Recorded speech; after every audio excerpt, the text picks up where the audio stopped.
Hello, everybody. It has been a minute since I've been on a show or even seen any of you guys. It's been quite the last couple of weeks. Yeah, it's been a hot minute. It sure has. Took some time. You guys got some hunts in. We got some hunts in, and then we had a little COVID stint. You know, I think everybody ended up getting it at some point unless Logan didn't, right? Still free, man. Still skating it. I don't know how, but hey. He's waiting for the new mutated strand that really takes him out.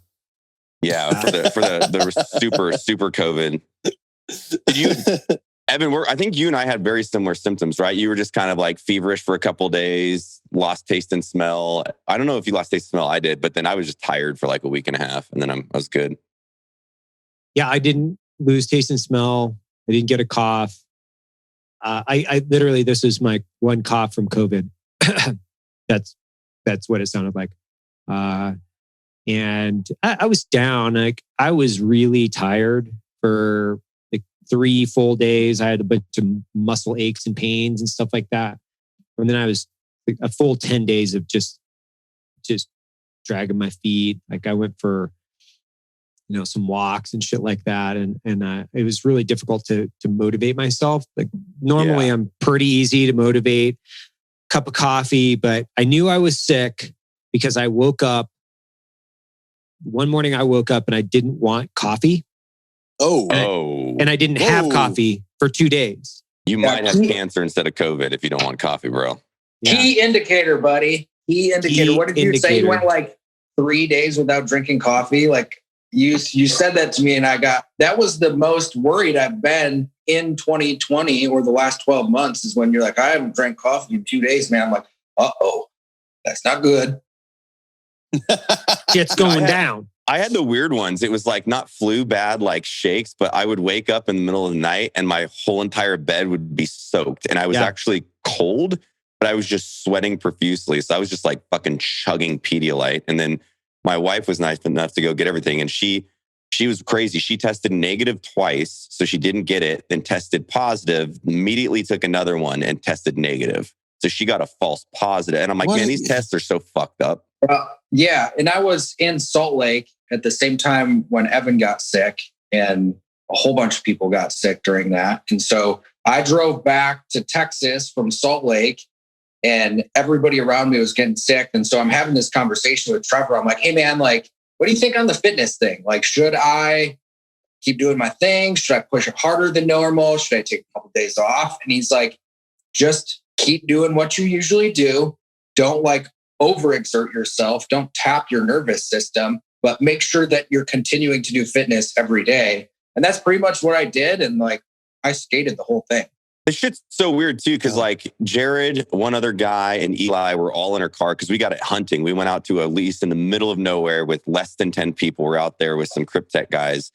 Everybody got it, but Eli didn't. And he was in the car the whole time with us, which I thought was bizarre. And I don't know about you guys, but I felt like I was back in like, military or college days calling people I was around a little bit to like tell them I had chlamydia. I was like, so guys, I tested positive. Kind of sorry that I was tested. But I wasn't really around anybody. I gave that shit to my dad though. Fuck. But he had a funny thing. He was like, COVID ain't gonna kill a Marine. I'm like, okay, slow your roll, fucking old man. Like, okay. I mean, he's got a point there, though. I mean, he does kind of have a point, dude. For 78, that boy whipped its ass. Like he was good to go. I mean, he had like a rough week, but yeah, he's completely healthy now and cleared to go. Now he's immune. Yeah, now he's got the antibodies, so he'll be good for a while. Good to go until that new strain comes over. Yeah, Where what are they saying, like? Jared? What are they saying now? Like the antibodies, like 9 months. Like you're kind of 90 days. They're saying you're pretty much not going to get it for at least the science I've been reading for 90 days, and then you're susceptible to it. But you've built up a somewhat of immunity, but you can get it again. I'm not a doctor, but that's what kind of crazy virus is this that you could just keep getting? Well, I know. I mean, that's kind of what viruses are, I was working with a boot campaign and I was supposed to deliver presents to this family, and I woke up sick and I was like, nah, this is probably COVID. It feels like it. And we texted the family. I'm like, hey, I can't come around. Sorry. He's like, shit, I've had COVID twice. I don't give a fuck. And I was like, you had it twice? And he's like, yeah. Oh, damn. All right. I was talking to Tier earlier, and he's going to get the vaccine because he's got some family issues that he wants to make sure he's got it. But I was curious, are you guys of the anti-vaxxer crowd, or are you like, yeah, whatever, do it? Like, how much drugs have already been pumped into our system in the course of military service? For me, like, I guarantee you, like, just certain places are going to start requiring it, and so just out of convenience, I'm going to do it because I don't want to like be going to do something and then I'm stopped because they're like, "Where's your vaccine paperwork?" Because I know that's how dumb we're going to get. So it's just I'm going to do it just because it's like, fuck it, whatever. I don't care. Yeah, I don't know enough about it at this point. I don't think anybody does, right? Like we've only been running a little like iffy, like little tin hat in my head a little bit where I'm like, I don't know. And I just got COVID. So like, I'm good for a few months, with my antibodies. So I was like, we'll feel let this out. Everybody else test the first batch. That's kind of what I'm thinking. Yeah. Exactly. Where are you, Jared? I'm in an undisclosed island right off the north tip of South America. Oh, a little honeymoon? Yeah. Just a break for a couple days. Had a friend hit me up last minute. It was like, yeah, they had this booked already and they had to shift it because something came up for work. So I was like, yeah, I'll roll down there with you. That's cool. You get some fishing in, some ocean, or you just lounging and... Well, the thing is the resort is completely empty. So it's just us. And pretty fun. Not bad living. And everybody got some hunting done. Let's talk about that. Because I want to hear this. I was just thinking, I would love to. Pre-COVID and then post-COVID, I was like, I don't take a lot of vacation. I'm going to go kill some animals, man. So I bagged a huge whitetail. We killed a bunch of axis out at the ranch. Went helicopter hog hunting. That was a blast as always. We were helping out the ranchers clear some hogs off their property. And then post that, I think you guys saw the elk that I bagged. That thing was sweet. Yeah. Did they score it? Yeah, it scored 390, I believe. What? Okay. Yeah, but I'm the first one to say, you guys got it at the place in Utah, which is a lot harder hunting. This is a high fence, but I was going after one specific bull. So it took me 7 hours to get it, but it wasn't hard hunting. I had to walk about 5 miles when I was all done. So it was definitely easy. I just wanted meat for the freezer and wanted a cool mount. I mean, I got to be with you when you killed that big buck here in Texas. That was cool. Yeah.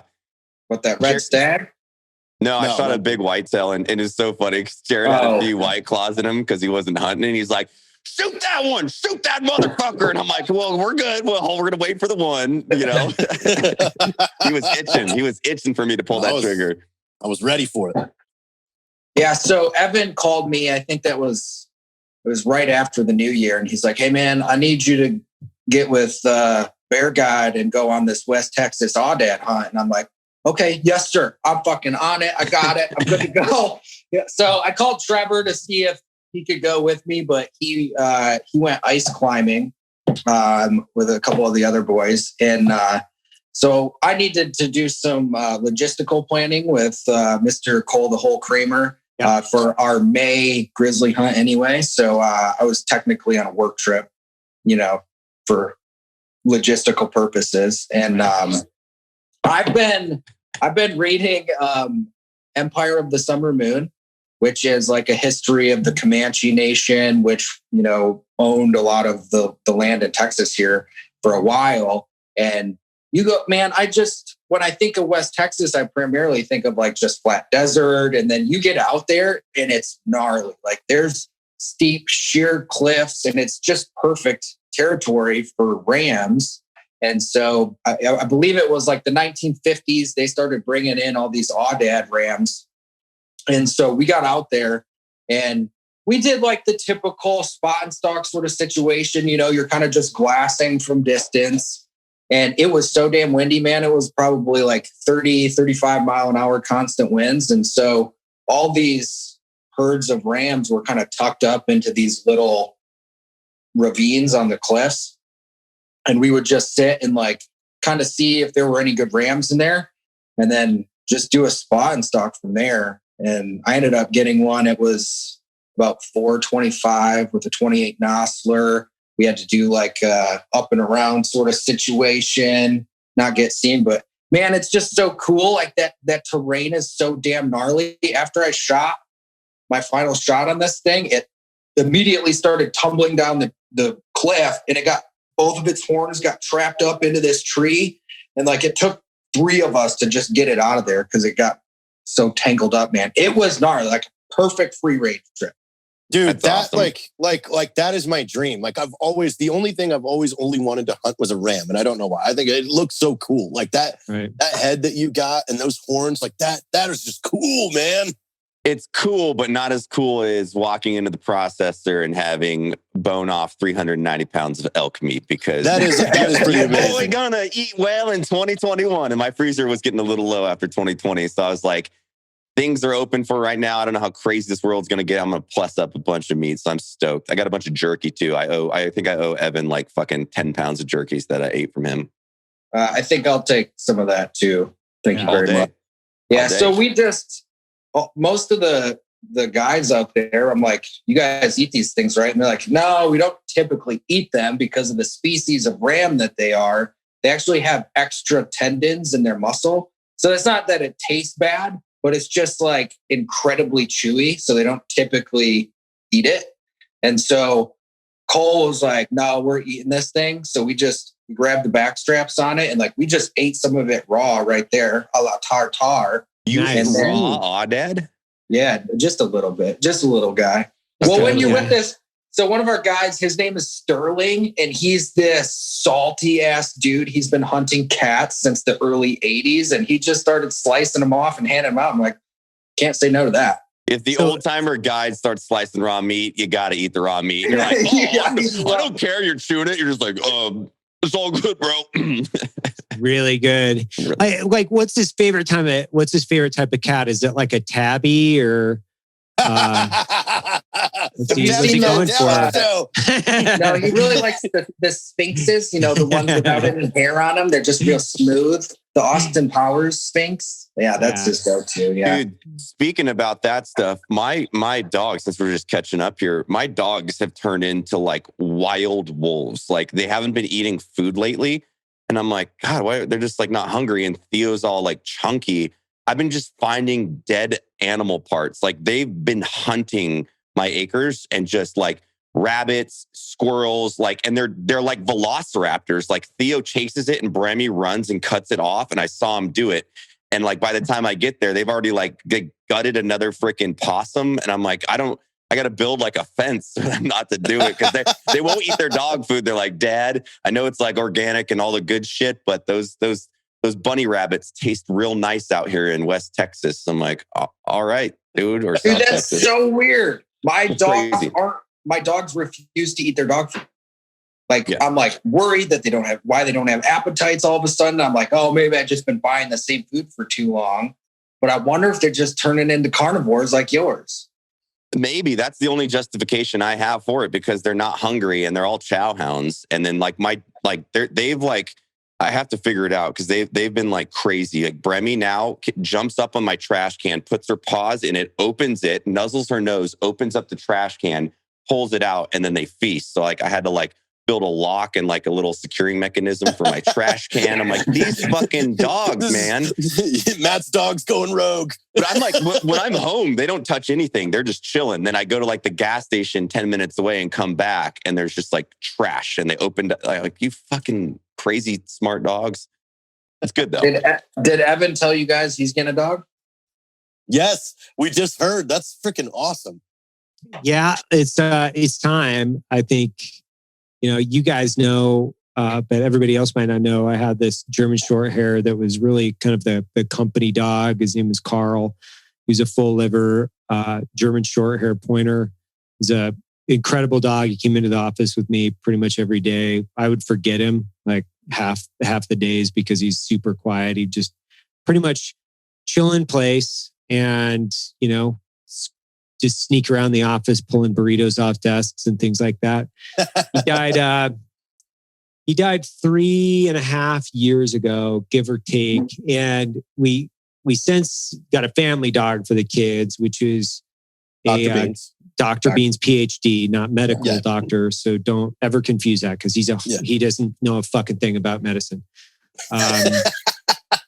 But the kids' dogs, they got their golden doodle. Like he's a genetic abomination. He's fucking. He looks like a fraternity shag carpet. Like, he just looks dirty all the time, and he's got like bottle caps and condoms stuck in his hair. He's just like, what the fuck is going on? Though. Yeah, it's all true. and I love the dog. He's such a fucking nice dog. He really does. He's super chill. The girls love him. Like he's a fucking awesome family dog. But I wanted to really start bird hunting again. Like I really want to get in the field, do some upland game, start working with the dog. The other thing was, it's my buddy Ed, which Logan and I went up to his retirement ceremony a few months ago. So Ed Westbrook, is a good friend of mine. He lives up in northern Idaho. He's a dog trainer. He's bred and trained a bunch of bird dogs. Just an awesome guy, retired state trooper from Idaho. I called him, was like, hey, I want a wire hair. Who's the guy? And so he turned me on to this dude that's been breeding dogs for 35 years. And I talked to him for over an hour on what I kind of wanted the dog to do. And it's like, I want to do some shed hunting, but I also want him to do, upland game and some of these other things that we might be able to do. He's like, yeah, I got you covered. Don't worry. He's got a few litters that are dropping here this spring. He's been a Black Rifle Coffee Club guy for several years. So it was cool. I'd been talking to him for like a half hour. I was like, hey, wait a minute. What do you do? And I was like, oh, it's just a little coffee company. And he's like, oh, I'm on the coffee club, man. And that's awesome. We were shooting this shit. I can't wait because the wire hair is a little bit more hardier. They can bust through ice. We can do, ducks and pheasants and chuckers, horns. I guess he said it's super easy to teach the guy, or antlers, to teach my new dog how to do some shed hunting. So I'm stoked. She's going to be here June-ish. So it's been long enough. It's time to get a new one, and that'll be 4 years from Carl. I still travel with Carl, so yes, Carl's ashes are in a box. They're in my center console of the truck. Like he still comes to work with me every day. Carl had to be like the coolest GSD ever. I think if you met Carl, you're like, oh my God, I want a GSD. They're so mellow because it's like that compared to Logan's dog Mako. Dude, Carl just chilled, but like Mako's crazy. Picture the other day of Lux as like a 1-year-old sleeping on the floor with Carl in the office. Oh, yeah. Well, I think Carl was just so fucking disgruntled for living with Evan for so long that he was completely tapped of energy and just had this like complete fuck off attitude for the last 3 years of his life. So here's the big question, Evan. Have you thought of names yet? Oh. What I do is I typically bounce this off the girls. So like Dr. Beans, for instance, I gave them general guidance. And I gave them general guidance, and then it was Beans. And then I added Dr. Beans, and obviously for coffee beans, right? It makes sense. Yeah. But so I gave them general guidance. They bounced a few names off of me that I think might work. But it's going to be a female wire hair. And for the most part, I'll just let the girls kind of rip through a bunch of names, and then I'll pull one out of the hat and basically run with it. We need an ECS of Carl, like a Carl bag. Oh, yeah. That would be dope. We should absolutely do that. And he was called Legend Carl. Yeah.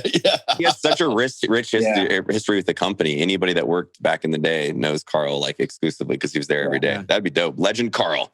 Legend. Yeah. It would, and like just super cool artwork. The whole bag's got him front and center sitting. Like that would be a cool bag that I want.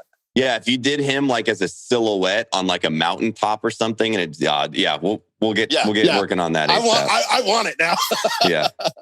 It's so funny because I mean, this actually plays into the narrative of like, you know, that's out there of people that love to, you know, talk shit on the internet. But it's funny because years ago, like I trolled even my own dogs, like for being fucking communist. So I'd named Carl after Karl Marx because I always wanted him to know that his master was a capitalist. and people would always be like, where did you come up with that name? And I had 2 dogs, Carl and Friedrich. And that's where I came up with that because I was like this idea of, you know, socialism and communism and going, well, I want them to be fed and ultimately disciplined from me. And people would always like, well, I don't get it. And I'm like, it's more of an anti-communist type of scenario. Even though I love them, I was still ultimately their master. So that's kind of... Dude, what I was thinking about training Bremy because one of our good friends, he's been working with his dog to deer track. And he sent me a video the other day. It was awesome. He shot like a whitetail at his lease and then had the dog follow the blood trail and ran right up on the buck. And I was like, dude, that's the Texas hunting I like. That's easy. Utility. Just like, get him, old boy, put the gun up, grab my whiskey and just follow the dog. So Evan, you let the girls name your dogs. I let the girls write their own movie last week. Oh, how'd that turn out? Well, we filmed a brainstorming session. I posted it a few days ago. If you haven't seen it yet, but yeah, they had to write the movie and come up with the idea, and then we went out and we shot what their idea was. Did they just have a blast? Yeah. They can't wait. They're already asking when we get back if we can do some more. But I had old J-Boy start working on some concept artwork of them. I think I'm going to start a children's book series called Adventures of Charlotte and Lux. And so they're always going out with Whiskey and Scout and TK to go do things.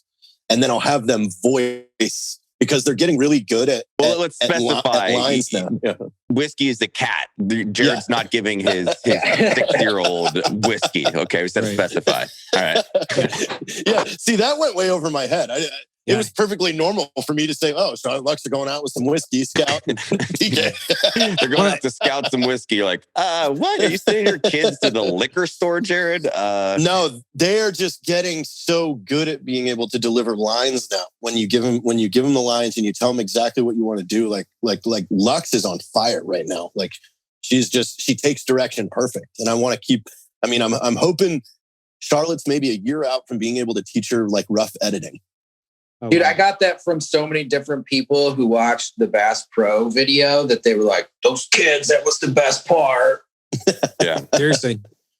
It's fun. It really was. Like in TK Whiskey Scout. So Tactical Kitty is another cat. Okay. So TK is Tactical Kitty. Then Whiskey is a cat and Scout is the dog, right? No, so for everybody. Scout's a cat. Scout. Oh, so there are 3 cats. So what's the St. Bernard's name? That's Honey. Oh, okay. And Bella had surgery yesterday. They finally cut her tumor off her back leg. So crazy. The vet said that she wouldn't last 3 days 18 months ago. Right. Damn, a tough dog. Yeah. That dog's a Marine. Hard to kill. I don't know what the rabbit's name is. I need to ask what the rabbit's name is. You have a rabbit? Yeah. Don't you have horses now too or something? Yeah, there's 3 of them. I don't know their names. 3? Well, 3? Well, they're not. Those aren't my horses. Those are rescue horses. The girls went and rescued them from going to the slaughterhouse, and we're quarantining them for 25 days, and then they found a home for them to go to. They're giant Belgians too. They're huge. What do you do? Just get on like horserescuer.org and say, I got a fucking yard for a horse. You know how Caitlin is? Like she stumbled onto some website that's local that advertises, hey, these horses are about to go to the chop house. And she was like, I'll take them. And then found a home for them within like a day. I guess that's kind of an interesting question though. Like, what do you do with a horse? Like, I know it's common for people to think that you turn horses into glue because of their hooves, I believe, right? I don't know. I don't know where that came from. I think you're right. Yes, I think that's like one of those old wives' tales. Yeah, but I mean, yeah. What do they That do way- with the horse meat? Like, do they give it to like less privileged I think families it's dog, or food? I think it's like, dog food. oh, that makes sense. I was gonna say because a lot of other countries eat horse. It's not bad meat. I mean, it's not in my diet, but It's just a taller cow. Well, yeah, it's just tough. Like I've had zebra, and it's like the Aoudad, like it's just a tougher. well, they're like all fucking muscle and they're super athletic. yeah. It's not like so a it's cow like- that's just chilling. If you ate me or if you ate you, Right. you're the horse. I'm the cow.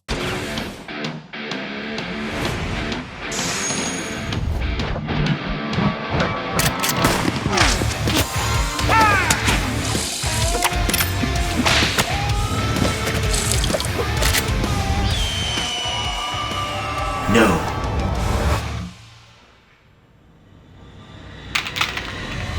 Sports.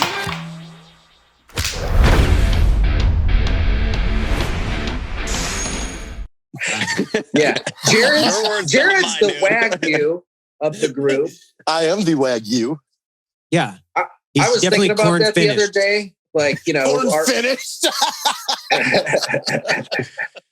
That's like a skit right there where it's like the apocalypse and like we're out of food and everybody kind of just starts looking at Jared and we're sizing him up and we're like, hey, Jared, you can have the last of the food supply. He's like, really? Yeah. Bulk up over there, big guy. Jared, I got you this 5-gallon can of cream corn just to eat one a day. Yeah. It's fine.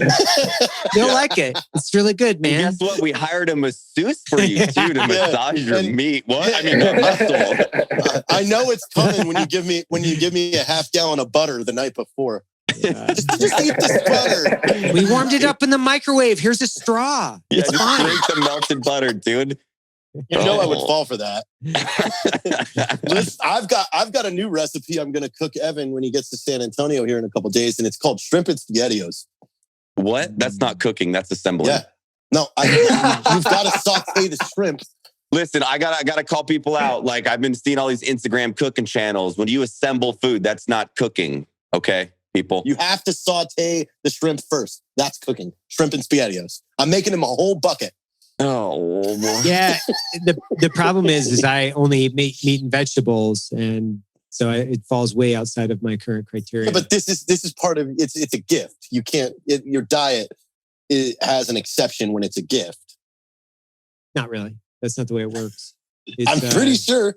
Is there? I have something to ask you guys. Am I an asshole if I paid for the meat processing for Eli and another person's deer, and it's in my freezer right now, and I paid for it? If their tenderloins accidentally go missing and maybe a backstrap, is that rude if I paid for it? I don't think so. I mean, honestly, I know reality, and Eli already forgot that he killed the deer. Yeah, True. that's true. He did. I was talking to him last night and he's like, damn it, I got to go over to Matt's house and get it. But I'm okay with this. Also, if there's any summer sausage in your freezer from said access, maybe that needs to disappear as well for me. Thanks. Oh, you need to come over because I'm going to have to buy a new freezer for the elk meat, dude. So I still have a bunch of stag left over and then some axis that are pushing about 2 years almost now. So they need to get ate soon. I need to do some eating, so I'll be over on Friday. Yeah, I have a tub of liquid butter for you. You can't have meat. Perfect. Well, Eli, you know what you should do is you should swap because it's paper wrapped, right? Or is it? Yeah. Just unwrap it and swap it out with the shit that you don't want. So when he opens up, just give him all my old Axis meat. Yeah. I'm like, you said you wanted bacon wrapped chopsticks, right? Yeah. And he's nice. They'll just take them. And then I'll take all the nice, summer sausage and the good stuff. Matt, I remember having some of those beef sticks from that red stag. Did you do anything with that was odd that you really liked? Well, as far as the elk, because I went to a different processor. Yeah, I got 30 pounds of the stick meat and I forget what they call it, but same thing. It's like jerky sticks because those were phenomenal off that stag. 30 pounds of jerky. Then I got all fillets built out of the back straps and tenderloins, and then got some like breakfast sausage, some summer sausage, and then pretty much ground meat the rest. Because I think, at least for me, I don't know about you guys, when I first started going to processors, when I started hunting a lot, I would always get like the weird exotic bacon wrapped, all this stuff. And I realized I just like ground meat. So I have like 200 pounds of ground meat because you can put that in chili, make burgers out of it. It's so versatile rather than just having like a pre-made steak. And their blends, usually they fill them with cheese. And I'm not trying to eat all that shit, you know? If I want cheese, I add it to it. My cheese. I did the same thing. I still have moose left. And so after Christmas, I fell off the wagon a little bit during like the COVID and holiday season, was eating a lot of cookies and stuff with the girls. And so I just switched back over at like the second or third, whenever it was. And so I've been eating wild meat pretty much every day. Not every meal, but every day I'll at least have one meal of wild game, whether it's like moose or elk. And we still have, because we did elk hunts this year. I think everybody knows, but we did elk hunts this year for a bunch of people in the company. So, and then next year we're doing even several more elk hunts for everybody. So we made ground elk steaks, no elk sausage. We did some muley sausage, which wasn't that good, to be honest with you. But you're spot on. I love the ground because you can put it in anything. You can add, so if you want to add some sausage, you can add a bunch of different things to it. We do moose meatballs, elk meatballs, and we'll mix sausage in with it. It's fucking incredible. And I feel like I'm kind of a pompous shit. Like I'll eat whitetail all day, but when I killed my whitetail, the rancher was helping me skin it because we're going to get the hide and all this stuff, and I'm not too good at getting the hide all cleaned up. And I was like, "Hey man, you want some whitetail?" And he's like, "You'll give me your whitetail?" And I was like, "Yeah." I was like, "I'll take the tenderloins, and you can have everything else." And so the rancher, the ranch hand, just took it because I was like, "Man, I have so many animals coming in, and I didn't want it to go to waste." And that feeds his family for probably 6 months. So I'll take elk over whitetail any day of the week, or axis. Any day of the week, like elk, moose, and axis, like those are incredible. Like I can eat those at any meal, all meals. The other thing we did was we cut all the bones into 3 and 6 inch sections for all the dogs cruising around here. Oh, okay. So a big bag. Oh, that's bones. awesome. Yeah, and then I did a full cape on my elk this year, and I just got it back, and it is awesome, dude. This thing is super soft. We put it on. There's like a stool at the foot of our bed. We draped it over it. It's super soft. And the cool thing is like it's got this massive hole. If you were to lay it over, it's got this massive hole like right where the heart is. And that was the one that I shot in Colorado with my bow at fucking 94 yards. Yeah, 94 yards. And it's this 2-inch incision in the hide. It's one of the first things you see. That's cool. But we used we used all of it. I mean, as much as we could. I think the only thing that we left on the ground out there was sections of the stomach, a few of the guts, basically. But everything else, you kept the heart, right? Used. Oh yeah. That's the best, I ate the heart. That was the first thing I ate. I brought it home. So good. I ate it. The one from Utah and the one in Colorado was so fucking good. I'll tell you. Do you just fry it? How do you cook a heart? Yeah, I usually just chop it up into little chunks, and then you like do like a chicken fried steak in a sear pan, and it's some of the best meat out there. And everybody's like, heart disgusting, like it's a muscle, and it's a very tender muscle, and it's delicious. Yeah, I started doing. Evan showed me the egg bath. Yep. Little bit of egg, little bit of milk, flour, dunk, frying pan with a little bit of ghee butter. Phew. I'll tell you one thing, Logan. Never, since we're just on the hunting chat right now, never full mount an elk, because my wife was with me and I shoot this massive elk. I'll never shoot that one that big probably ever again in my life. It was just what I wanted to do. And she's like, "Babe, a full mount would look so awesome." And I was like, yeah, it would. And so we full mounted it. And then my taxidermist called me and he was like, "Hey man, can can you wire me the money? And I was like, whew, that's expensive. And he was like, that's the deposit. That's half. And I was like, oh, God. But wait, fuck. It's okay. Is a full mount like the whole animal? It's the whole animal. So it's going to be sidestepped and it's going to be bugling in the air. It's going to be, God. It's going to be epic. And again, that's the only time ever in my life I'll ever get a full mount. And it's going to look awesome. I'll put it in the gym or something. But yeah, that one hurt the bank quite a bit. It's like, I'll tell you, yeah. I'll tell you the one that a full mount is the thing that we're hunting in May. Yeah. I've already planned for that. I've been budgeting for that for like a year and a half. So yeah, they're going to have, maybe I'll have the elk and then the bear there. And then I'm good on mounts after that. Yeah. Dude, this is going to be if epic. the bear doesn't hunt you two. That's true. We might die, but you and Logan got it. That's all right. Yeah. We've got the camp. I'm camp supervisor. True. I mean, Matt made the comment earlier. He's looking for a new CEO. So I mean, I feel like the guide will have a gun, but if I'm taking a bow shot or Evan is, I feel like I'll bring my suppressed 375 and then Nozzler's building me a 33. So whichever one we bring, the other dude needs to have that like headshot ready to go in case that arrow rips through and it charges us. Because people get attacked by a lot of bears, more than you would think.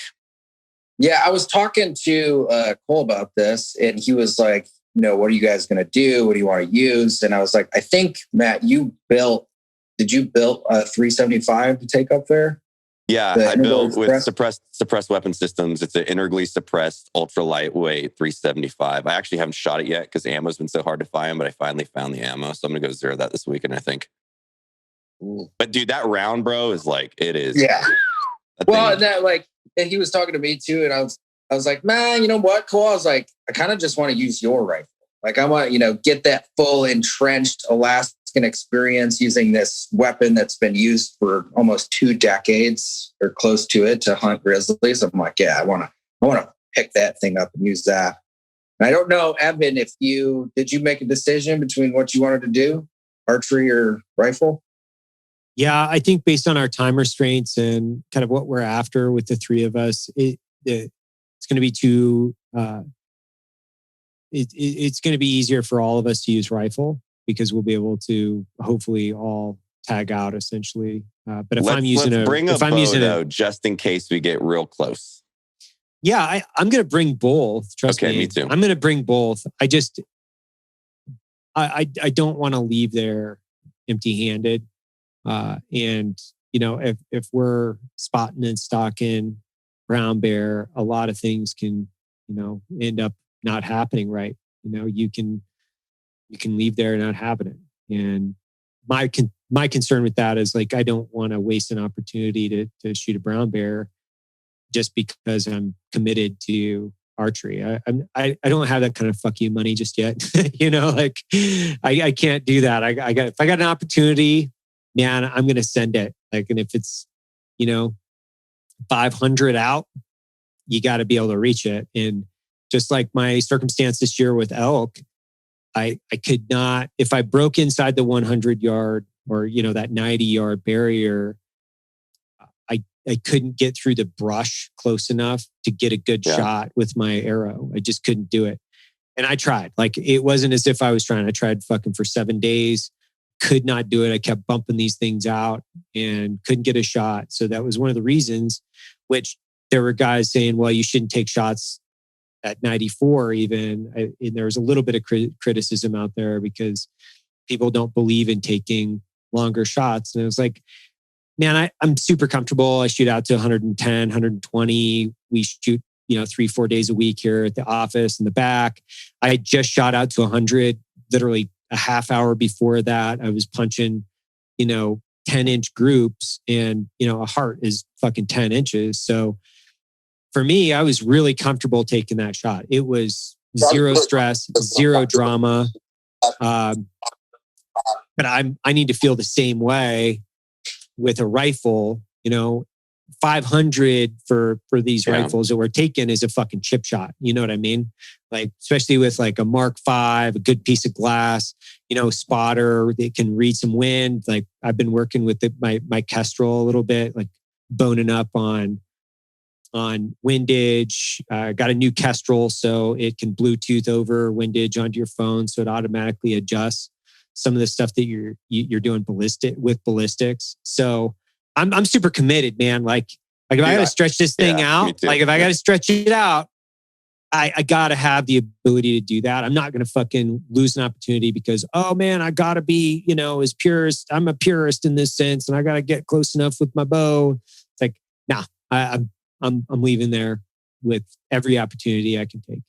Dude, I was shooting, I zeroed because I shot my elk with my 300 Win, and I put my loophole on it the day before and went and zeroed it at a ranch. Man, those new loopholes, I love them because they have the yardage adjuster right there once you zero it out, dude.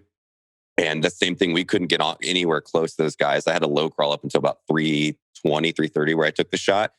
And that thing just like double lunged, walked about 5 feet and dropped. And I was like, woo! Because all I did was just make the one adjustment right there. I was like, man, those things are nice. A piece of glass really helps out at that distance. And not that 300 is a hard shot, but that like you want to, I don't feel like trying to find an elk for 6 hours.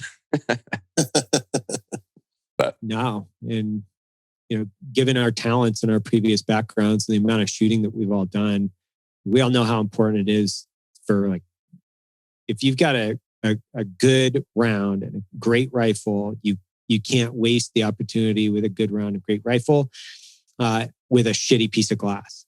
Like it's just that's a horrible idea. And when you're cutting corners on glass, that's when you're going to waste an incredible opportunity because you wanted to shave a couple $100. For me, like that's not where I start shaving money. I don't shave money on glass. Like no way. Yeah, my guide was laughing because I sent the round and, he's like, how do you feel about it? And he didn't see the shot land. And I was like, dude, I saw it drop, but then it got back up. So my guide thought I missed. And he's like, you sure you felt good about that? And I was like, if that thing missed, then someone messed with my optic. And then he finally saw it. And then after he's like, dude, I thought for like 5 minutes, I was going to have to tell everybody that I took Matt Best hunting and he missed a 300-yard shot. And I was like, yeah, that would have been pretty embarrassing for me, dude. But it was good. It's fun. Well, Logan thought I missed my elk at 97. He was like, no, I didn't. Yeah, Logan was like, are you sure? Are you sure you hit that? And I was like, I just asked you if you felt good about it. That's all, because it was at the top of the hill and we lost sight of it immediately as to where your dad's took half of a step and was right. You know what fucked with me though? I don't know about you guys, and this is like kind of stupid to say, but I've been hunting the last 2 years with all suppressed weapons. And so this elk, I didn't put my suppressor on my 300 Win, even though I had it though, because I didn't zero it with it. And I just wasn't comfortable as far as the ballistics and if that would mess with it. And I'm used to hearing and you hear that thud, but the crack of the round in the distance, and we were like working a ravine, I didn't even hear it. I just saw it hit. And that was the weird part because there was no audible thump because the way that like where they were positioned and where we were, we didn't hear a thump, and that rifle just like echoed off everything. And so me, that was a little weird because I'm always used to that like suppressor sound going off and then being able to hear that audible thump, but I didn't hear anything. So I was like, I think I got it. Shit. Well, yeah, I was the same way, man. When I shot my elk archery, and my guide was like worried because after I took my shot, and I knew it was a good shot, it was just slightly back, just back of the heart. But I don't know, I was so filled with adrenaline that I just immediately, it took off. So I just started sprinting after it as far as I could. And the guy catches up to me, he's like, I've never seen anybody move after an animal like that. And I just finished hearing these stories, like the guy that pulled into camp with his, he's like, I shot mine while it was fighting with another bull, and then it stopped, and he ended up putting 4 arrows in it. And I was like, man, this is the last thing that I want, is to not, shoot one and get a good shot and then not be able to find it, because they're such resilient animals. It happens all the time. And I just remember like having that almost like blackout tunnel vision where I'm just in like pursuit mode.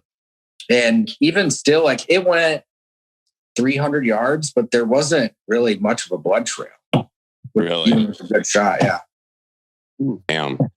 And then, even though the more I talk to people, about hunting and about some of their kills, and I really haven't killed a lot of animals with my bow. So, and it's funny, I was talking to the guys, Isaac and Isaac Jr. day before yesterday or whenever it was. We were talking about, that shot with a 2-inch mechanical. So I have a 2.1-inch mechanical broadhead, which is the Sever. And it's funny because Isaac was like, I can't fucking believe you shot that thing with a 2-inch. Like most people only go down, they go down to 1.5. And I was like, shit, I didn't know better. I was like, I've seen this thing because I'd been shooting it into foam. So I'd seen kind of, where it was hitting. I knew exactly where it was going to hit. It's like, I thought more surface area was better, right? Bigger hole, the better. That's what I was thinking. And mine did 2 circles. It did like Jared lived that way for quite a few years, by the way. Yeah, the bigger, the better. Yeah. Jared was like, better. the bigger the gash, the better for Jared, right? Well, what else is going on, fellas? I mean, has there been like some stuff going on? Is there been anything going on? No, I don't think nothing's going on. You're gonna be racing some rally cars in coming up soon. Yeah. What next? When are we going down there? Next Saturday. Rally ready. Well, Ryan's coming out to the ranch. So Ryan Mickler from Order of Man, he's coming out. We're gonna do some shit with him. We're doing that rally car thing up in Austin, and then we're doing boat race. Big old boat racing. What is that? Can you tell me about that, Jared? Because someone pinged me about that. I have no idea. Kind of. They like to keep these events close hold, but they're the really big. Like I think it's a 4-person crew, and Black Rifle has a team. They're called the P1 boats. And so Evan will be piloting. So our team like actually steers, and then you have a throttle. You have a person that works the throttle, and then you have 2 captains or something behind you that kind of give you the guides. So they'll actually all be racing. So we got Taylor Canfield, who's an Xfinity Series NASCAR driver, also a former Navy SEAL. Yeah, former Navy SEAL. That's on Team BRCC. You got Evan on Team BRCC. You got Marcus Luttrell, and Matt Frazier. And then their team captain is Major Cabo Gunderson, which is like the greatest fighter pilot that's ever to exist because he's an F-22 demo pilot. On Team BRCC? Yes. Well, that's a stacked ass team. I mean, I don't know how good they are at driving boats, but that's a badass boat. I'm gonna warn everybody now. Marcus called me the other day and he was like, "Hey man, that race we did last year, I was really taking it easy. I didn't want to break anybody's car or nothing, but now it's on. We're racing and we're winning." Yeah. So how, like, that seems like a lot of people in one boat. How are you, like, everybody does like a circuit and like you switch out throttle? And all of them don't go in at once. All of those are our drivers. So each of them will drive their bracket. And then whoever wins keeps moving forward. Oh, okay. Yeah. So it's like an elimination tournament almost. Yes. Oh, okay. How many teams are there? There's 4 teams. So 4 teams of 4. Okay. Who are the other teams? I would have so you've got Team NASCAR. I have to look at the list, and I also don't know if some of these guys want this out yet that they're going there. But everybody will see this, and it's going to be really cool. That's awesome. Yeah, I'm glad I'm not driving the boat. I'd crash. I'm not the driver of the crew. We all know that. One of our goals, I think, is, for me at least, an individual goal is I really want to do a rally car. Like, obviously, rally takes a lot of fucking time and a lot of training and a lot of experience to race. But I think if we do everything right, and we get a rally car, like this would be epic. Like we all know, like we love what Hoonigan and those guys do. But a few years ago, I went to this rally racing school in New Hampshire, and I've kept in contact with one of the guys out there for several years. That rally racing is fucking the most fun I think I've had outside of just about anything. Like it is super fucking fun. And, obviously cars are expensive. You got to put roll cages and a bunch of stuff, but you can get into it relatively. Mike Glover and I were talking about this on a podcast, or maybe just in person. We're talking about just rally racing in general and how fucking hilarious it is, how fun it is. Yeah. You put NVGs on and you're ripping through the woods, like going fucking 100 miles an hour, just fucking shredding it. And it's like, wow. I honestly, there are very few things I think that can compare to speed on it's controlled chaos completely. Like, yeah. Controlled chaos. Like, and if you're talented at it, you have a knack for it, you know how to do it. Like, it is such a skill that is unheard of. like it's just one of those things that's like, oh my God, you can do 100 miles an hour on a dirt road, like, and always be in control. Yeah, kind of like terrifyingly awesome. Yeah. You see guys like Travis Pastrana, and that guy is so insanely talented. What he does in a car or his race truck. I mean, he's done race trucks. Has he driven NASCAR yet? Yeah, he did NASCAR for a while. Yeah. NASCAR, race trucks, rally. I mean, jumping out of fucking planes without a parachute, motocross. Like this dude has so much talent in like this one thing, racing, like going really fast in it with, 2 wheels and 4 wheels and like different weight ratios and tracks and all this shit. It's like that guy is insane. Right? He's insane. He's also one of the top 15 in the world at Big Buck Hunter HD. Like, no, that's a real thing. They have a tournament in Vegas. Him and Street Fight Tommy both were in top 15. Like these guys, I got to see this one night unfold almost like a pool shark. Like I've heard the stories about how, he has a title in Buck Hunter HD, and we were in a bar in Charlotte, North Carolina, a couple college kids playing over at Buck Hunter, and he's like, hey, you guys want to play for some money? Oh no, he pool sharked him in Buck Hunter. What a big dick move. But he's sick at it. Like he kills every animal, every bonus animal. Like Evan's saying, like he has talent for whatever you put in front of him. Like, yes, but he has this other innate thing that's a part of him. And there's an old documentary, I'm sure you guys have seen it, but it's him and like his early interactions with his dad. And they still had that like ultra, everything was competitive. Like in this documentary, they're having like a rowing competition on the rowing machine. You know what I mean? And it was just like, not only has he got a natural talent, but like the competition element was bred into him from such a freaking young age. The competition. That's 100% correct. He's the real embodiment of if you're not first, you're last, right there. Yeah. I was having that conversation with Neil Curry earlier. We were talking about, other companies that have tried to, knock us off or whatever, right? Like knock off our branding. And he's like, do you ever think about, how that, what do you do strategically? And it's like, dude, all that does is just drive us to become better. Ultimately, competition is good.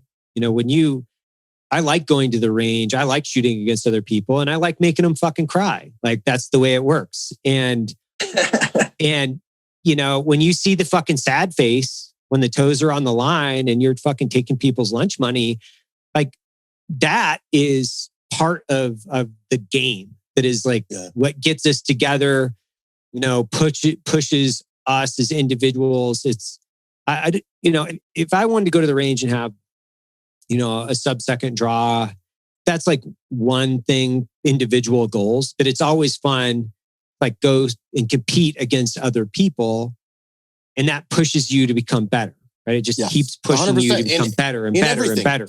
Better designs, better videos. You know, it's not somebody releases a good video. It's like, oh, that was good, but we can make a better one. I think there's probably two methods of thought with people. It's the people that find something that someone's better than them and they use that as inspiration to be better, or the people that just like want to talk shit because they're not at that level. I mean, Evans talks shit and people that are better than him, like, you know, at ping pong and me being the reigning champion for so long. I understand, but you are we can only hope that it drives him to be competitive by a ping pong table and maybe try to get the title one day, you know? Just one day. One day that title will come back. One day, as we start to unbox those STIs next week, we might have to just run a couple drills and listen. I'm so down. I'm so down. 30-70. Okay. I'm ready. Just might have to run a couple drills. I'm rusty right now. I have not been shooting pistol at all. I want to bring back that idea for a bet you guys had where the winner got to take the Christmas photo with the loser's family. Yeah. Oh, that'll just make it a dope charity donation between Evan and I. Like play pistol pig at the range. Pistol pig. Loser has to give a bunch of money to charity. Yeah. Yeah. So I'm good for that. I told Evan this idea the other day, and he wasn't a super big fan of it. But I was talking to Mike Alond over at Hoonigan, and it kind of was a byproduct of our conversation. And like, I want to put Evan in one of those like jackass old man suits. And then he just shows up to these 3-gun competitions and like is all hobbled over and just starts talking shit to everybody. And then he gets on the range and just runs it faster than anybody else and then just continues. That's an amazing video. That would be super funny to do that. Go to some tactical course and then pretend you're an old dude and then just like, can I see your AR, sir? And then you're just like, bing, ding, ding, ding. And they're like, what the fuck? And you're like, oh, my grandson had one of these.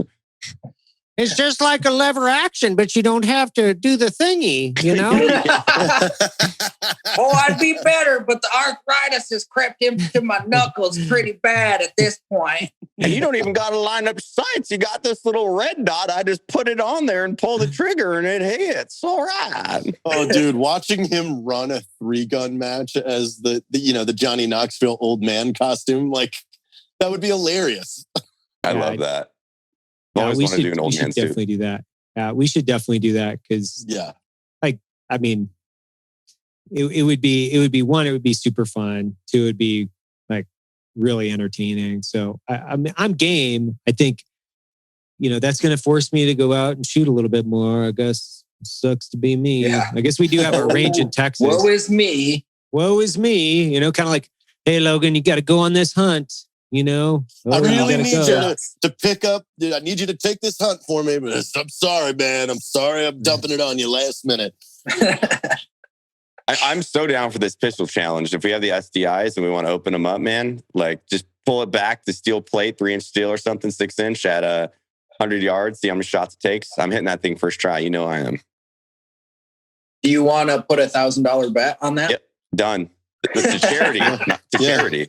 I like how it's like we haven't changed for years and Evan has it. It's like that whole donation thing where it's like we're not competitive all, and we just start like thinking about losing to Evan in a pistol. I'm like, I'm gonna fucking crush this dude. I'll pay money to compete against them. Let's go. Oh man. I like Pistol Pig though. I like Pistol Pig, Evan.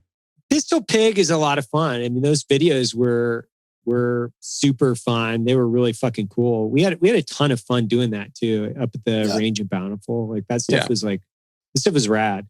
Hey everyone, today we're with Jeremy Horn, Article 15 Clothing, Black Rifle Coffee, and Ready Man, and we are gonna play Pistol Pig. Yeah!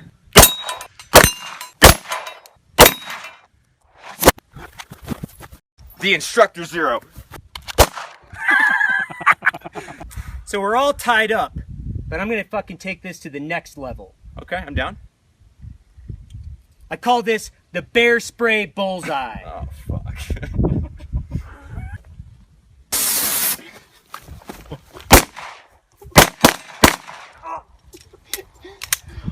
All right, let him catch his breath, guys, for a sec.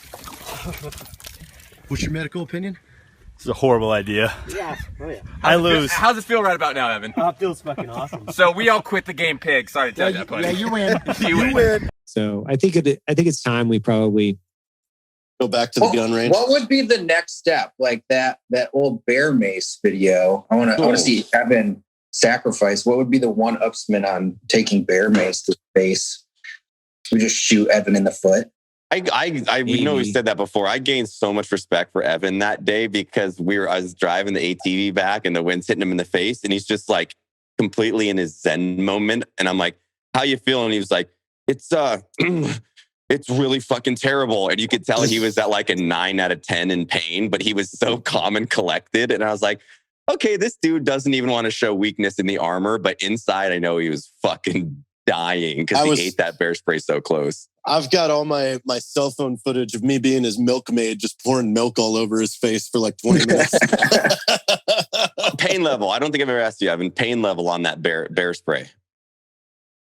Well, the pain was one thing, right? So, it opens up all your pores and there's a ton of pain. And plus, when you sprayed me across the face, the bear mace went up into my nostrils and then it also went into my eyes because my eyes were closed. You should have got a worse mace shot than me. I just fucking peppered you. Well, we didn't even know. We should have at least done a couple of dry runs to see how fucking intense that was going to be because you like fucking blasted me like across the face with this. It was only like 4 feet away too. It was pretty close.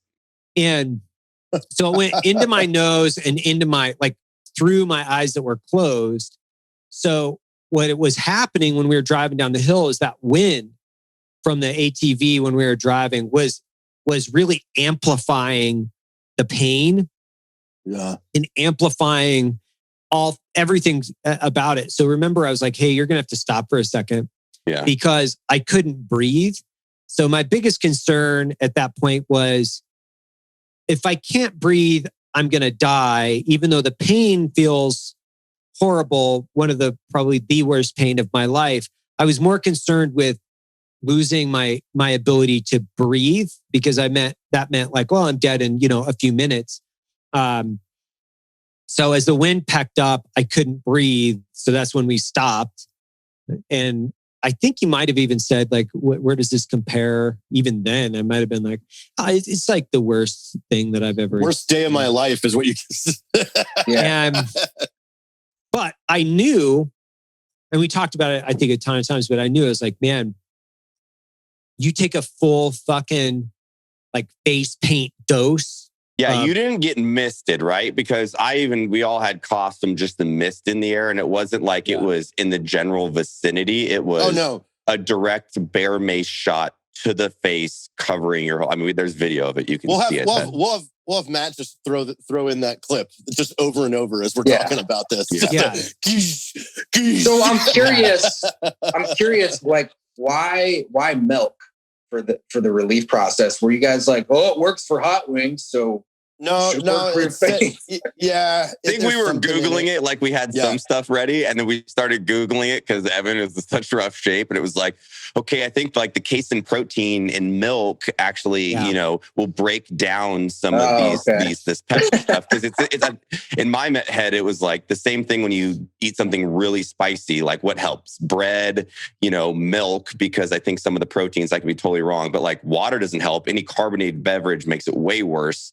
And it was like a means of trying to get it off of him, but we were hosing him down in the sink for 30 minutes. 20 minutes, 30 minutes. 30 minutes. Because from when the clock started to exactly like 40, 45 minutes, I forget exactly, but it's like 40 or 45 minutes. Like once 45 minutes hit, it was done. Like it was over. It was fine. But there was a time there where it was like, I might be blind because I couldn't open my eyes and I can't really breathe. So that was like a whole big concern as to, did I just blind myself or kill myself? I could have, because this was my idea. I was like, oh, just fucking spray me in the face. It should be fun. I like how people probably think we thought this through for something. I remember someone whipped out bear mace and then we're like, someone should get sprayed with that. And I was like, fuck it, I'll do it. We're like, let's grab the ATVs. And we're like, Hey, you're a paramedic, right? You're a PJ? Yeah. All right, you're the medic. And then we just went up there and fucking did it. No consideration. Jared, you We'll need to probably- make that. You need to make that T-shirt that's you like milking a cow, and it just says "milkmaid" on it, and Evan's just underneath in agony. I'm on it. Milkmaid. Jesus Christ. When are you back in Texas, Jared? Tomorrow. Oh, sweet. Cool. We're getting Yes. the gang back together. All right. Perfect. Let's get them back together. Yeah, we're getting the gang back together. I'm headed to Idaho Washington tomorrow. Yeah, Idaho, Washington tomorrow, and then I'm on my way back down. And we've got some cool shit to do, guys. Like it's back. Yeah. Well, next time we didn't even get into Panama, which is only like 2 weeks away. Yeah, we got a lot of scheduling to figure out. It's coming in hard this year. I've decided this year is going to be the content year for me on my channel of whatever the fuck I want to post. Yeah. You know? my man. Just going for it. We're going to have some fun. Yeah. All right, homies. Well, All right. good catching up. Free Range American. Thanks a lot, guys.